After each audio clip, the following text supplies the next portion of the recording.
guys, thanks for joining me today. Sorry I can't be with you all in the studio. It's nice to have you all here, and welcome to any new members of the Lowly community. To start with, I want to just say my classes online are going to be purely beginner based. I think it's a really good opportunity for us to take a step back and not have maybe this urge to have an ego in class that I know we all demonstrate sometimes. So I'm going to take us way back, and this is good for anyone that's brand new to the course and who's never done yoga before, who maybe doesn't always feel comfortable with how you get in and out of a pose. With that in mind, I really want to concentrate at the beginning of each lesson on your breathing, so how you inhale and exhale through the flow, and I also being very mindful of the fact that you can't be with me in the studio, that your alignment might not be how I would adjust you naturally, or I want to make sure you're safe in your poses. So I'm going to spend the first 10 minutes doing your inhalation, exhalations, and also making sure that you're correctly aligned in your postures. And like I said, that can be really good for any level of a yogi. So making sure that you just take a step back and being really mindful of your body positioning. And I really hope it helps you. So the structure of the class is going to be probably the first 10 to 15 minutes will be learning. So the first one will be sun salutation. We're going to break it down step by step and considering when we inhale, exhale, how you should consider your body's alignment in the posture. And then we'll build that into a nice beginner's flow. And then tomorrow we'll look at, say, warrior one and building that into the flow with the sun salutation. We'll build on that. So by the end of the course, and hopefully when we're all out of isolation and back in the studio together, we'll have regained some confidence and some strength and flexibility in our bodies. So I'll see you guys on the mat. Thank you. Hey guys, welcome back to the mat. As promised, we're going to break down the sun salutation today. To start with, I'm going to show you what the sun salutation looks like as a flow, and I'm also going to show you a second variation of modifications for us beginners, which is the one that we're going to be using when we break it down in the class today.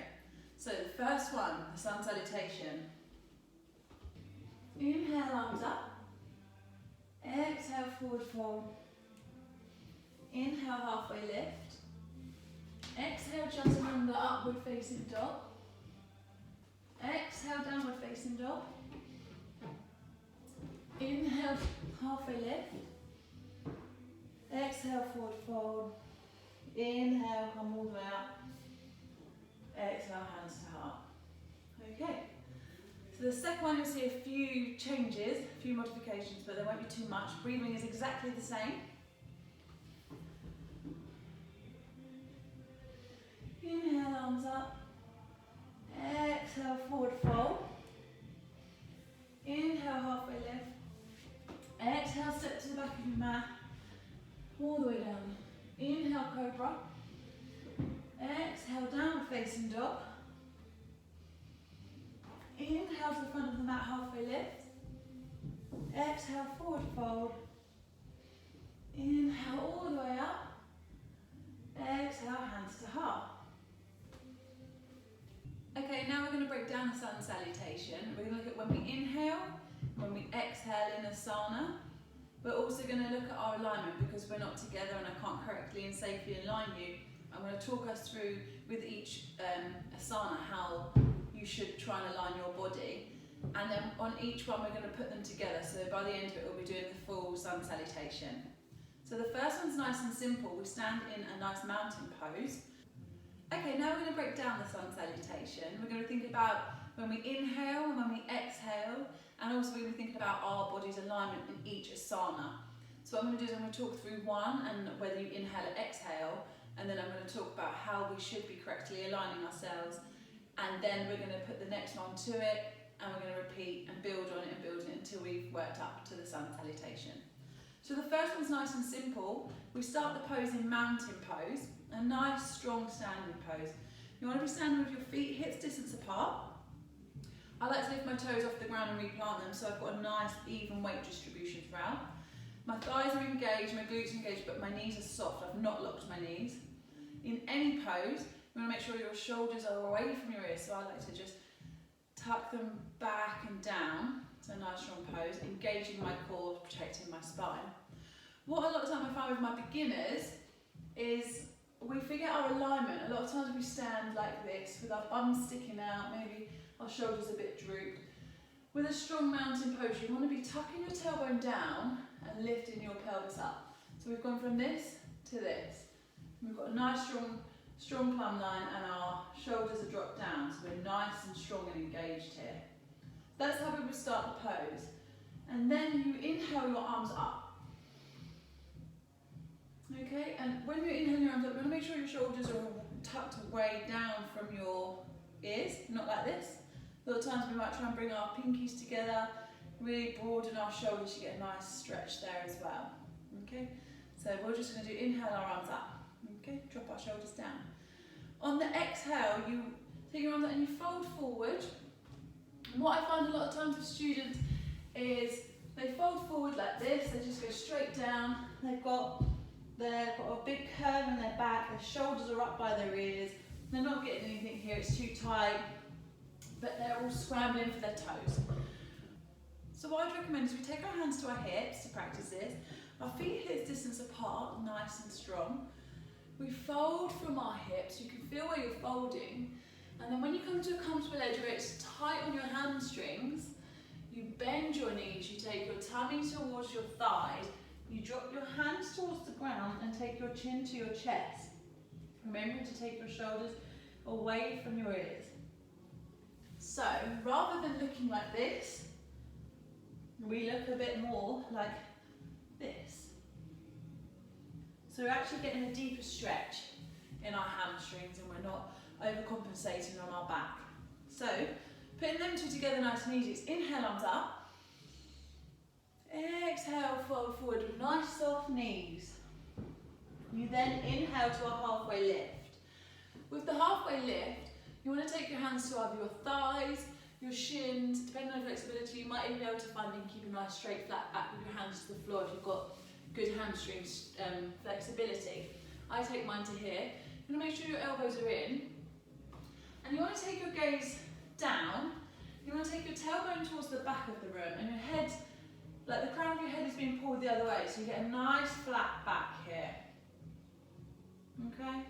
Keeping your knees soft, don't overlock them. That's your inhale to a halfway lift. So if we put the three together, at the front of our mats, we're in our mountain pose. Inhale, arms up. Exhale, forward fold, nice soft knees. Inhale, halfway lift. Good, so with each one we're working up an inhale or an exhale. The next pose is an exhale, and there's quite a lot to do in this asana. So this is the chaturanga, but what we're going to do is we're going to place our hands, so we're in a halfway lift. We're going to place our hands on the mat firmly. You're then going to step your feet back, left foot, right foot back. What I'd like to be seeing here from my students is a nice stack from the wrist to the shoulders.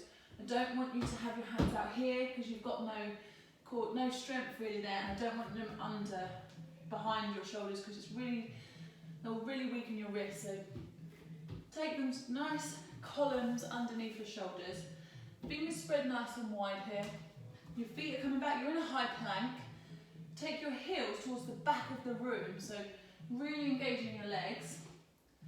Engage your core, protect your spine, and don't overarch your bum or arch your spine either. So nice neutral engagement. If you struggle here, you can always drop your knees and untuck your toes at this point. And as we come down, whether we're like this or like this at this point, you want to be keeping your elbows in towards your sides, not out. And you're going to come all the way down onto your tummy.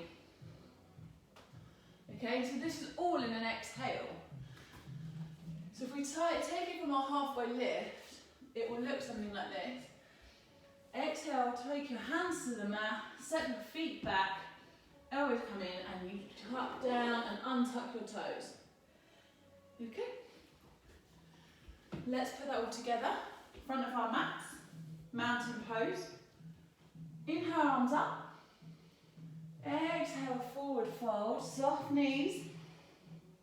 Inhale, halfway lift. Exhale, plant the hands, set the left foot, then the right foot back. elbows tucked in all the way down, belly to the floor, untuck the toes. On an inhale, you'll come up into cobra, or you'll come up into upward dog. Okay? Again, you need to make sure you've got nice alignment. You'll come up into cobra from here. So you inhale, your chest comes up off the floor. You come to wherever you're comfortable at this point, but you don't want to overarch your back. You want to engage your core to protect your spine. Keep your feet, try and keep all your toes on the floor for this. And you push up, and you might come all out more. You might be able to take your thighs off the ground for an upward dog. Okay? So let's put them together. So we're inhaling to upward dog. Okay, ready? Mountain pose. Inhale, arms up. Exhale, forward fold. Inhale, halfway lift. Exhale, step your left and your right foot back. Keeping elbows tucked, come all the way down onto your tummy, untuck your toes. Inhale up to cobra. Then you're going to exhale onto your knees, tuck your toes back under and come up into a downward facing dog. In the downward facing dog, I want you to think about lifting your tailbone up and towards the back of the room, and that should allow your heels to drop down towards the mat. Okay. What I find in downward dog is, I've even been guilty of it, you have the expectation to have your heels to the floor. And for that we often compromise posture and safety. When we're in downward dog, I like to have my hands nicely spread, like this. I'll try and make sure that this is towards the front of the mat, so it allows my elbows to turn outwards and the inside of my elbow can face the front of the mat, and it allows me to broaden my shoulders and really get some strength there. By taking my tailbone up and back, I'm getting length in my spine whilst engaging my hamstrings. And if you've got tight hamstrings like me, it's really a lot easier to bend your knees into the pose. So we're in downward facing dog. I've lifted up and back. My fingers are spread, I've got weight evenly distributed. And then bend my knees and my tummy comes a bit more towards my thighs and I can get a nice deeper stretch. You might even walk your feet out here. Okay. That's your downward facing dog. Again, putting it together, we're nearly there. Front of your mat, mountain pose. We should know what we're doing just a bit more now. Inhale, arms up. Exhale, forward fold. Inhale, halfway lift. Exhale, plant your hands, step your feet back. Elbows in, come all the way down and tuck your toes. Inhale, cobra or upward dog. Exhale, tuck the toes back under, come up into downward facing dog. And then on an inhale, we're going to look between your hands, step your right and your left foot between.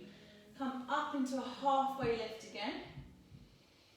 Exhale, fall forward, nice soft knees. Inhale, soften the knees, come all the way up, one vertebrae at a time. Arms to the sky. Exhale, hands to heart. And we've just completed a sun salutation. So what I'm going to do the first time is I'm going to talk us through, with just inhalation, exhalation, see what we remember. And I'm going to talk us through and try and remind us how to maintain our adaptations and modifications. Okay. Inhale.